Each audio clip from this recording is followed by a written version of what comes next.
Olá, seja bem-vindo, bem-vinda ao nosso 30º encontro do blog O Espírito de São Francisco de Assis nas Fontes Franciscanas. O tema desta reflexão será a penitência evangélica como a transformação da mente para o mandamento novo de Cristo. Nas duas versões que nos chegaram da carta aos fiéis de São Francisco de Assis, nós nos deparamos com os dois caminhos em que o homem pode se deixar encaminhar. O caminho do bem viver e da bem-aventurança, que é o caminho da penitência, e o caminho do mal viver e da ruína, que é o caminho da impenitência. No fundo, o caminho da penitência é o caminho do amor. O caminho da impenitência é o caminho do ódio. É o caminho em que a existência humana se erige e se dirige de modo feliz à plenitude de sentido do ser. Outro é o caminho em que a existência humana se desmorona e se desvia para o nada destrutivo e aniquilador. É o caminho da libertação para a liberdade da verdade. Outro é o caminho da escravidão, da não-verdade, enquanto aparência, no sentido de engano e dissimulação, distorção e obstrução das possibilidades de ser. Para o homem, viver é estar continuamente envolvido num combate em que se decide seu destino entre esses dois caminhos. Sabia-o São Francisco de Assis, cavaleiro do crucificado. Neste combate, ou o homem é elevado ou é abatido. Como canta o poeta Gonçalves Dias no poema Canção do Tamoio, ao dizer que a vida é luta renhida, viver é lutar. A vida é combate que os fracos abate, que os fortes, os bravos, só pode exaltar. Por isso, o viver humano está sempre num cômpito, isto é, numa encruzilhada, entre os envios da graça e da virtude, isto é, do vigor de ser e da gratuidade do mistério, e os desvios dos vícios e pecados. Nas fontes franciscanas, sempre de novo nos deparando com um insistente discurso a respeito de virtudes e vícios. O caminho do fiel é o caminho da graça e das virtudes. O caminho infiel é o do pecado e dos vícios. Frei Egídio de Assis, companheiro de São Francisco, num de seus ditos diz: graças de Deus e virtudes são escada e via para ascender ao céu. Vícios e pecados, porém, são via e escada para descer ao inferno. Ele lembra também que o caminho da graça e das virtudes é o caminho da saúde, isto é, da plenitude do vigor de vida, e que o caminho dos vícios e pecados são o caminho da intoxicação, do envenenamento da vida. Ele diz: vícios e pecados são tóxicos, virtudes e vícios são.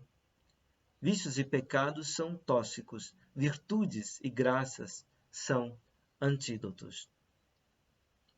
Já São Francisco, ao fim de sua saudação à bem-aventurada Virgem Maria, junto com esta, saúda também as virtudes, isto é, as forças celestes espirituais, dizendo: Ave, ó Mãe do Senhor, e ave vós todas, santas virtudes infusas, pela graça e iluminação do Espírito Santo, nos corações dos fiéis, fazendo-os de infiéis, fiéis de Deus.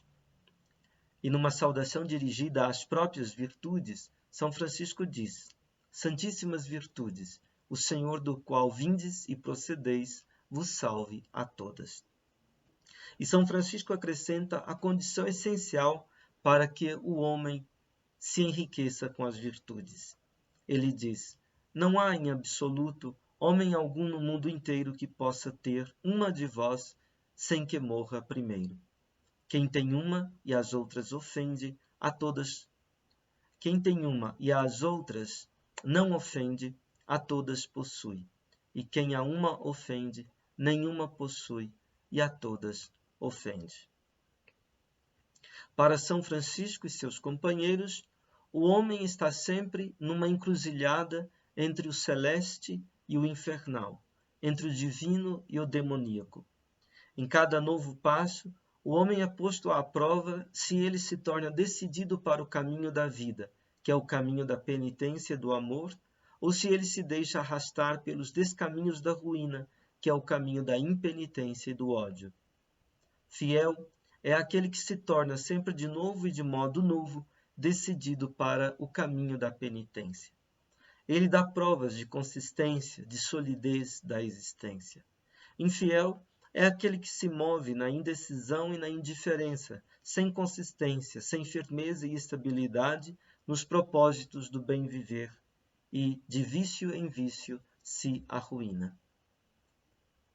Entretanto, o que significa propriamente penitência? Para meditar melhor esta pergunta, escutemos primeiro a linguagem. Na língua latina, a palavra penitência quer dizer arrependimento, pesar, contrição. O arrependimento, neste caso, não se confunde com o remorso. Alguém pode ter remorso de algo e não se arrepender. Remorso, como a palavra diz, é o remorder da consciência, é o ficar atordoado com o testemunho da voz interior que pune e vinga o mal feito. Um homem de coração endurecido pode sofrer remorso e não se arrepender. O arrependimento diz um coração vulnerável, sensível, de carne, um coração humilde e, por isso, nobre. Arrependimento diz, com efeito, um pesar, uma contrição, uma compunção do coração, uma dor de não ser o que se pode e se deve ser. O verbo latino penitere, em sentido próprio, significava não ter o bastante, não estar satisfeito com, e daí passou a significar um ter pesar de, um arrepender-se. Penitência é saber a vida humana como a dinâmica de culpa e expiação. Vida humana é fundamentalmente, constitutivamente, culpa. Isto quer dizer, culpa, tomada em sentido ontológico e não em sentido moral, é a própria situação humana como um todo e como tal. A condição humana é culpada no sentido de sempre, de algum modo, estar em dívida com a gratuidade da vida. Ao começarmos a viver, já fomos começados, já nos encontramos jogados na vida. Ao terminarmos de viver, estamos sempre ainda imperfeitos, incompletos, inconclusos, em aberto. Entre o começo e o fim, enquanto vivemos, somos instados a nos perfazer, sempre de novo, sempre mais. É desta necessidade de perfazer que surgem todas as nossas ocupações e preocupações. Todo o nosso que fazer emerge desta necessidade de nos perfazer. Trata-se da necessidade da liberdade. Esta necessidade livre, liberdade de libertação, vai além de todo o fazer útil. O sábio Xuan Tzu fazia um louco dizer a Confúcio: todo homem sabe como é útil ser útil. Ninguém parece saber como é útil ser inútil. Pois bem, penitente é aquele que vive a alegria da ação inútil, mas necessária e nobre por ser essencial, a ação de libertar-se para a liberdade da verdade. Trata-se do esforço de vir a ser o que somos, isto é, o que podemos ser, e porque é o que constitutivamente podemos ser, é o que devemos ser, segundo nossa própria constituição, segundo o nosso modo próprio de ser, ser humano. Pecado, nesse sentido, é o homem se rebelar contra esta culpa fundamental. É o homem revoltar-se contra esta condição humana de finitude e de liberdade. O pecado é usar de nosso arbítrio contra a necessidade da liberdade. É insurgir contra a finitude agraciada da vida e tomá-la como finitude desgraçada.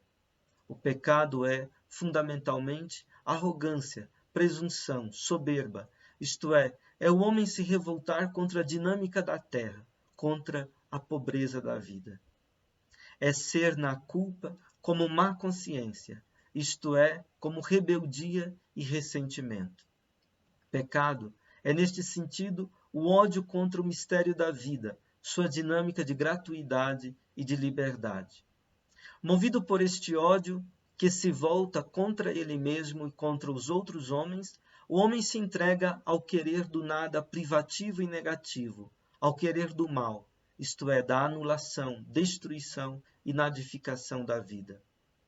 Os vícios são virtudes enlouquecidas, dizia o escritor brasileiro Tristão de Ataíde ao seu amoroso Lima. Os vícios são virtudes enlouquecidas. O ódio, poderíamos nós dizer, é o amor desvairado, é o amor desatinado, é o amor voltando-se contra si mesmo. Isso faz aparecer no homem o mais que humano como demoníaco, diabólico, assim como as virtudes, que são o amor à vida em seu vigor, fazem aparecer no homem o mais que humano como o divino.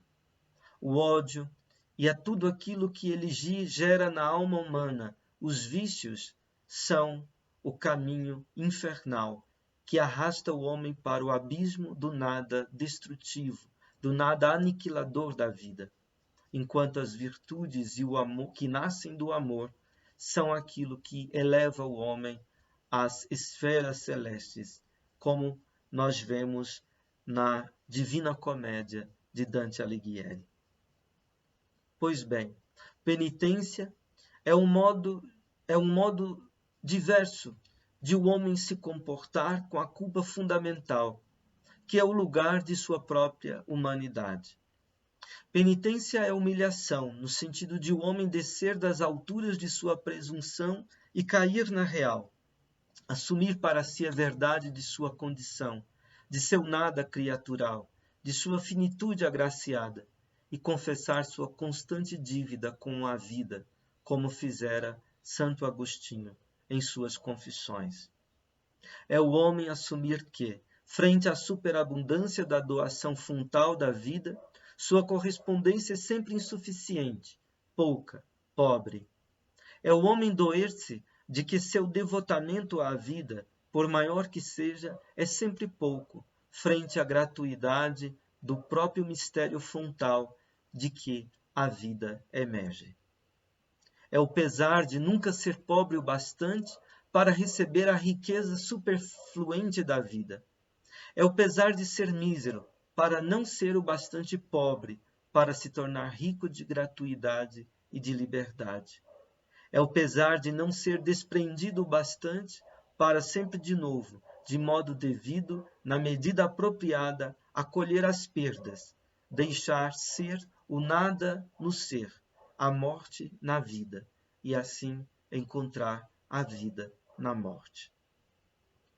Penitência é o homem assumir a vida como expiação dessa culpa fundamental. É cumprir, isto é, consumar o viver desde a e na dinâmica de tal expiação. Expiar é o contrário de rebelar-se contra a culpa. Expiar é entrar mais profundamente nesta culpa que nos define, é experimentar nela a transcendência da vida e nesta transcendência a sua inocência. Penitência como expiação é o homem reconhecer-se em cada passo da vida existindo no entremeio de uma diferença insuperável entre as possibilidades de ser que emergem do abismo criativo da vida e as realizações que alcançamos. A vida se doa sempre de novo de modo subreptício, furtivamente. Ela se doa retirando-se. Envia-nos possibilidades de ser e realizar-se, e este envio é inesgotável. A vigência da vida é neste sentido infinita, mas nossas realizações são sempre finitas. Esta diferença é sentida no fundo do coração humano como angústia. Penitência é assumir esta angústia como uma força criativa e não destrutiva.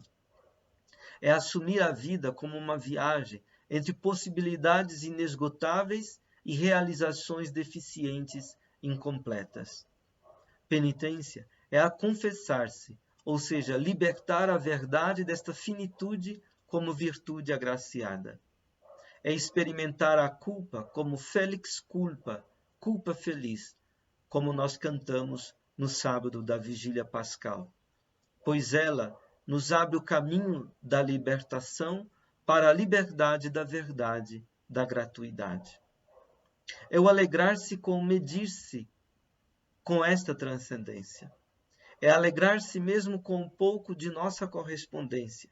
É alegrar-se com o nosso lugar no mundo e com nossa destinação finita, como com a nossa porciúncula, a nossa porçãozinha. É o gloriar-se da e na cruz. É o alegrar-se com a dádiva da vida no limite de nossa situação. Jesus Cristo assumiu a culpa da condição humana como ninguém. Nele, o pecado, isto é, a rebelião adâmica contra a finitude agraciada dos filhos de Deus, não teve lugar. Nele, a culpa encontrou a mais plena e própria expiação. Ele restituiu toda a inocência da vida. O pecado maculou a terra. Cristo redimiu a terra, isto é, readquiriu a terra para o reino da liberdade e da gratuidade, para o reino da finitude agraciada. Ele venceu as tentações, isto é, os apelos de não acolhida da vida nos limites da gratuidade do Pai. Ele se esvaziou de toda a pretensão de possuir a gratuidade da vida. Deixou a gratuidade ser gratuidade. Por isso, seguir a Cristo, imitar o seu exemplo, conformar-se ao seu modo de ser, é a penitência por excelência. Citando uma passagem do livro Itinerário, a Clínica do Humano, de Frei Arcângelo Buzzi, leio o seguinte: do nascimento à morte, Cristo atuou diferentes vias, modalidades diversas de anúncio do evangelho messiânico. O exemplo da vida oculta, o exemplo da vida pública mediante a pregação e o milagre, mas consuma a obra messiânica que é a não via dessas vias, quando exclama no abandono da cruz: Pai, por que me abandonaste? O zelo da vontade de Cristo em fazer a vontade do Pai conquista neste momento decisório o paradoxo de sua possibilidade, a própria impossibilidade. A morte é esta consumação. Ela é a identidade da vida, isto é, a identidade do Messias, que é o de ser filho. O filho é o caminho em total dependência à doação gratuita do Pai.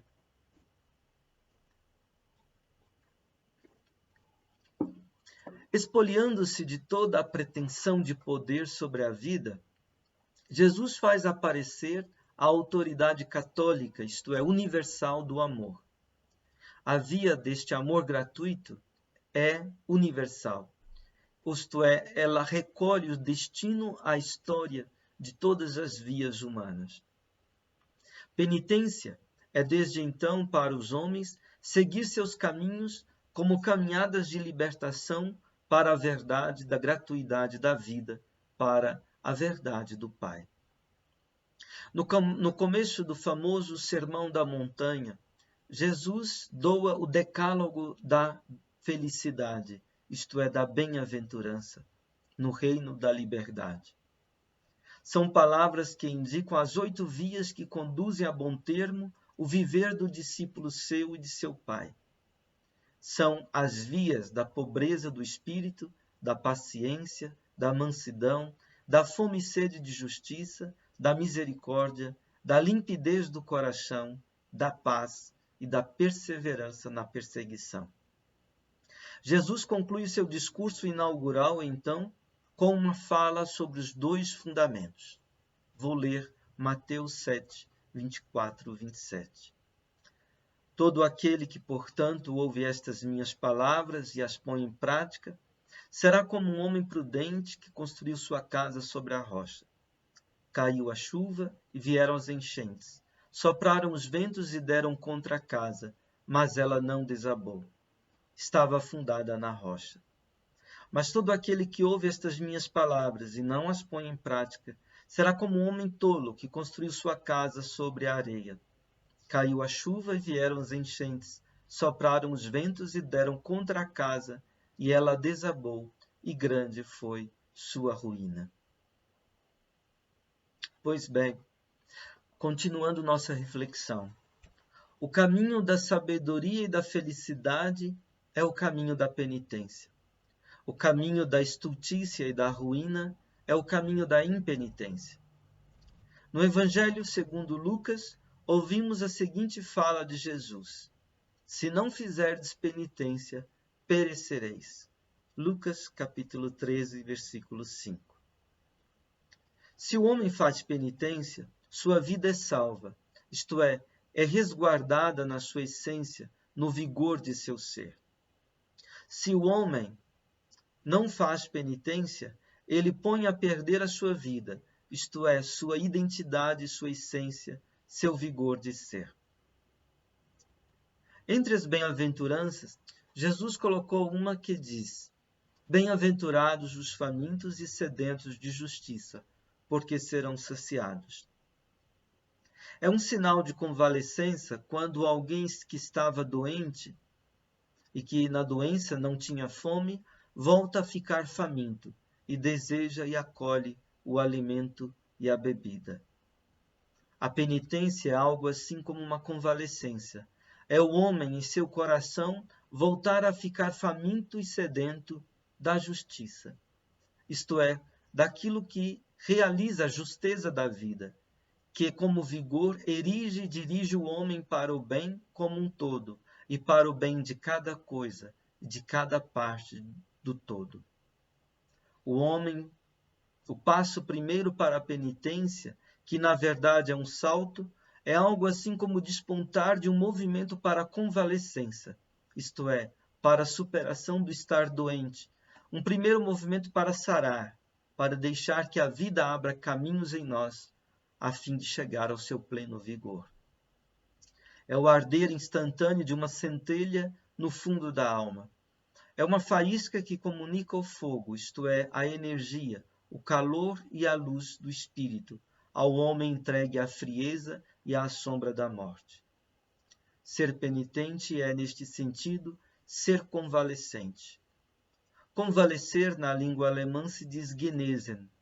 Da mesma raiz deste verbo alemão é o verbo grego neomai, que quer dizer retornar. Nostos, em grego, é a viagem de retorno.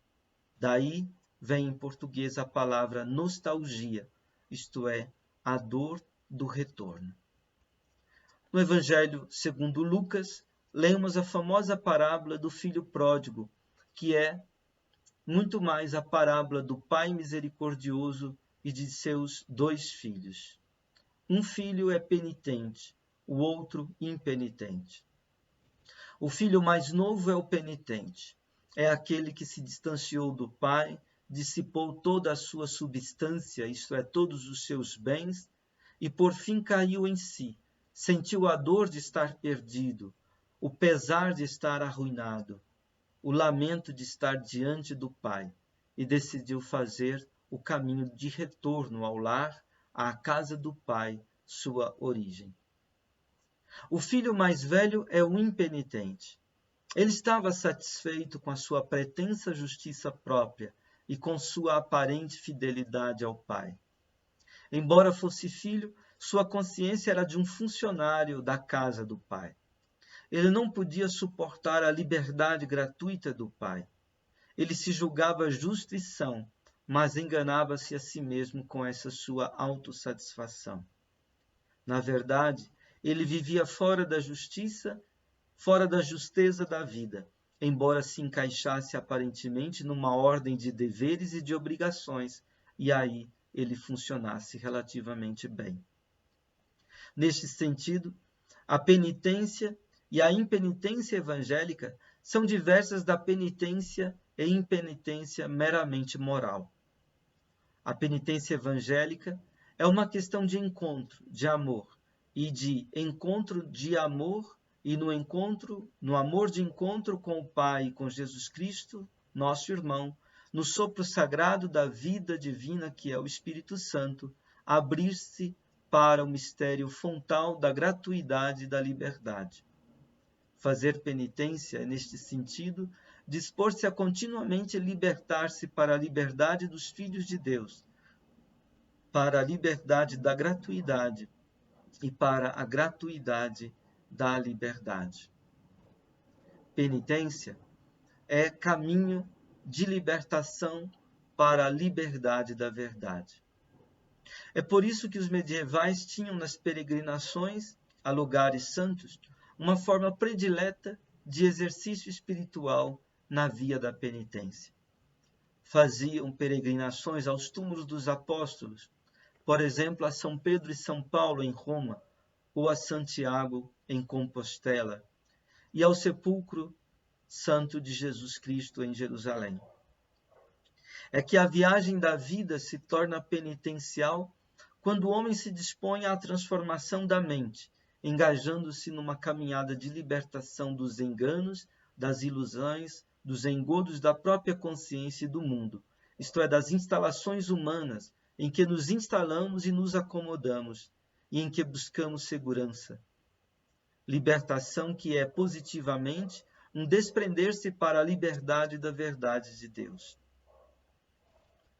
Chamamos de mente a força indomável da vida em nós. Deixar que a nossa mente seja dirigida para dentro de Deus, isto é, para a dimensão do sagrado, do divino, é o grande desafio que nós aceitamos ao nos dispormos a trilhar a via penitencial como um constante ritual concreto.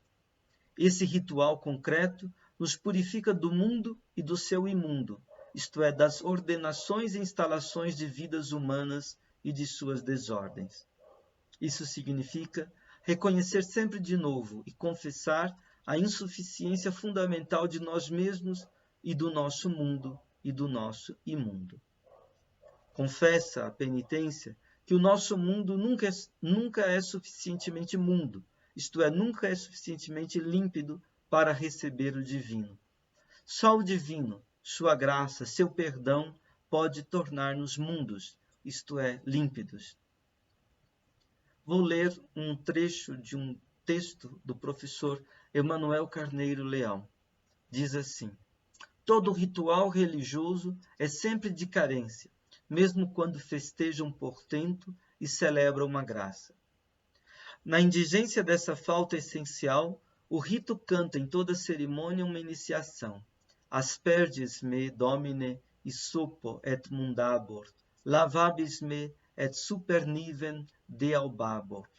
Isto é, tu, Senhor, me hás de aspergir com o isopo da água lustral e tornar-me imundo, isto é, tu me hás de lavar e serei mais alvo do que a neve. Continuando nossa reflexão. O que chamamos de penitência, o Novo Testamento chama de metanoia. Esta transformação da mente em caminho e a caminho.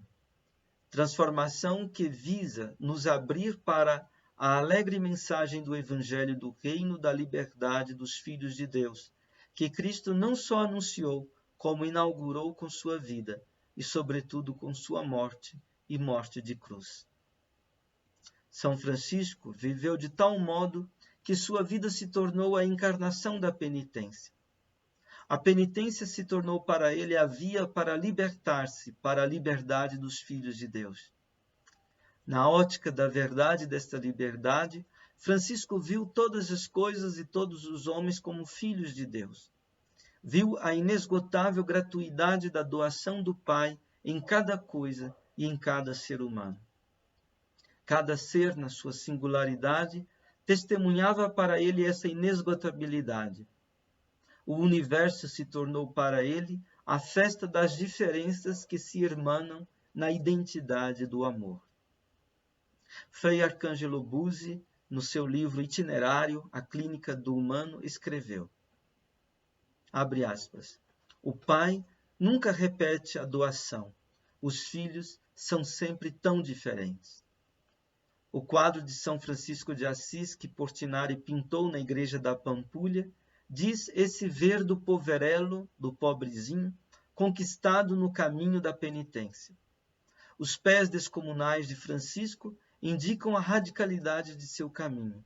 Transcendeu sua consciência, aportou nos abismos da terra.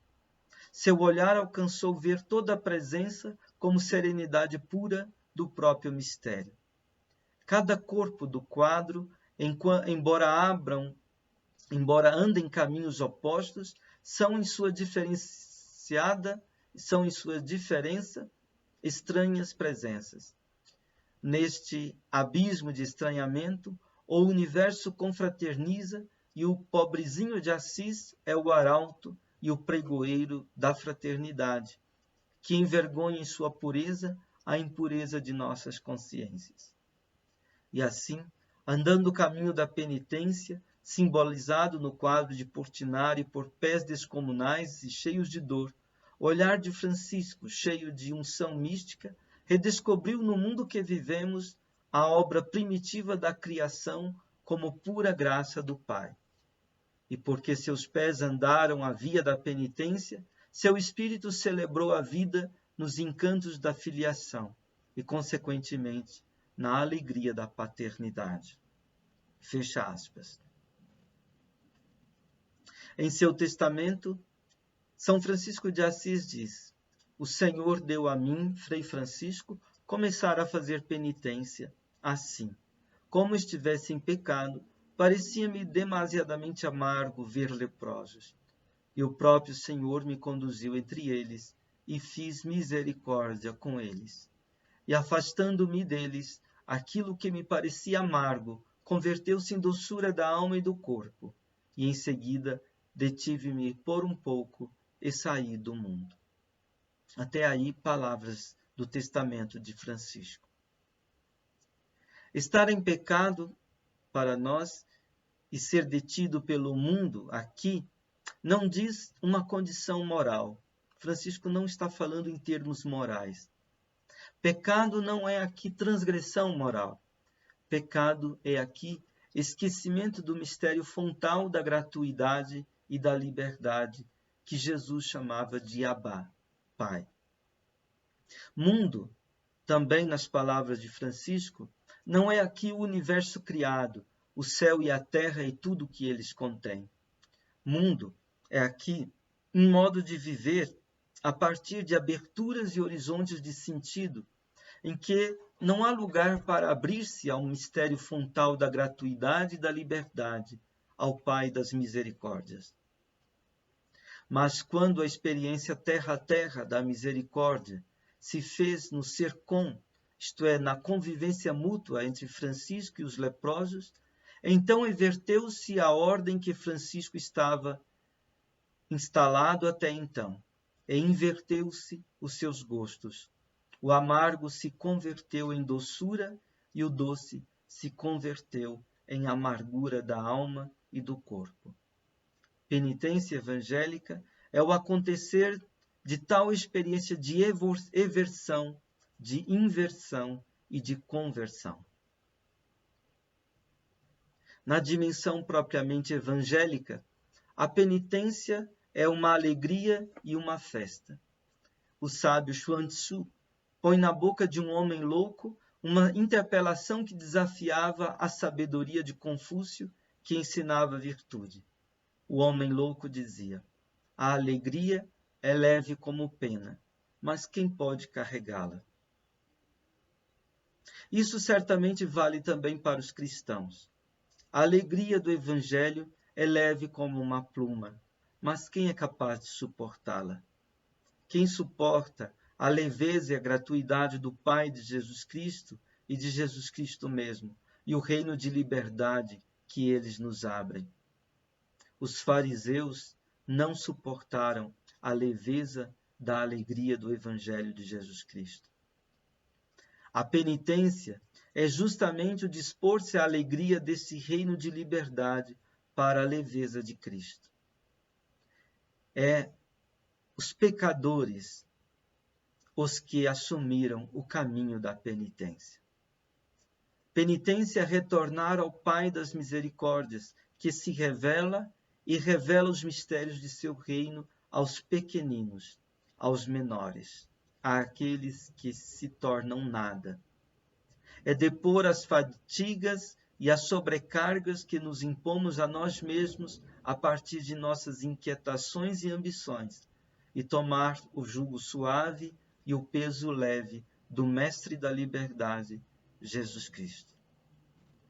A penitência evangélica é crescer sempre mais na alegria da libertação para o reino da liberdade, aberto na encarnação e na cruz de Jesus Cristo. Quem vê e acolhe a Jesus Cristo, desde o e no Espírito Santo, vê e acolhe o Pai. Lemos na primeira admoestação de São Francisco. E se alegra com a grande e alegre mensagem: Deus é amor.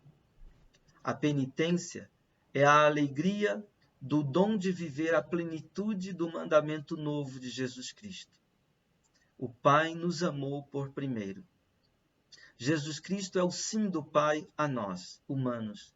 Nele e por ele, o Pai nos amou. Ele nos amou até o fim. E sua Páscoa consumou este amor. Desde então, ser discípulo de Jesus é segui-lo por esta via penitente do amor. O mandamento novo é a grande dádiva de Jesus aos seus discípulos. A identidade do cristão, seu sinal distintivo diante do mundo, consiste no viver sob a dádiva deste mandamento novo, como homem novo, como criatura nova. Assim, na noite em que foi entregue, Jesus, tendo celebrado a última ceia com seus amigos e tendo-lhes lavado os pés, confiou-lhes o seu testamento nesta última recomendação. Um novo preceito eu vos dou, que vos ameis uns aos outros. Assim como eu vos amei, amai-vos também uns aos outros. Todos hão de conhecer que sois meus discípulos, se vos amardes uns aos outros. Eis o sumo, a consumação da via alegre da penitência evangélica. Terminemos, pois, nossa meditação com a ressonância destas palavras da última ceia na primeira carta de São João, que diz: Caríssimos, amemo-nos uns aos outros, porque a caridade procede de Deus, e quem ama nasce de Deus e conhece a Deus. Quem não ama não conhece a Deus, porque Deus é amor. O amor de Deus para conosco se manifestou por ter enviado ao mundo seu Filho unigênito, a fim de vivermos por ele. Nisto consiste o amor, não em termos nós amado a Deus, mas em ele nos ter amado e enviado seu Filho para expiar nossos pecados. Caríssimos, se Deus assim nos amou, também nós nos devemos amar uns aos outros. Ninguém jamais viu Deus. Se nos amarmos uns aos outros, Deus permanece conosco, e seu amor em nós é perfeito. Sabemos que estamos nele, e ele em nós, por nos haver dado seu Espírito. Nós vimos e testemunhamos que o Pai enviou seu Filho como Salvador do mundo. Todo aquele que proclama que Jesus é o Filho de Deus, Deus permanece nele, e ele em Deus. Nós conhecemos e cremos no amor que Deus tem para conosco. Deus é amor, e quem permanece no amor, permanece em Deus, e Deus nele. Muito obrigado pela sua paciência, muito obrigado pela sua escuta, e até a próxima oportunidade.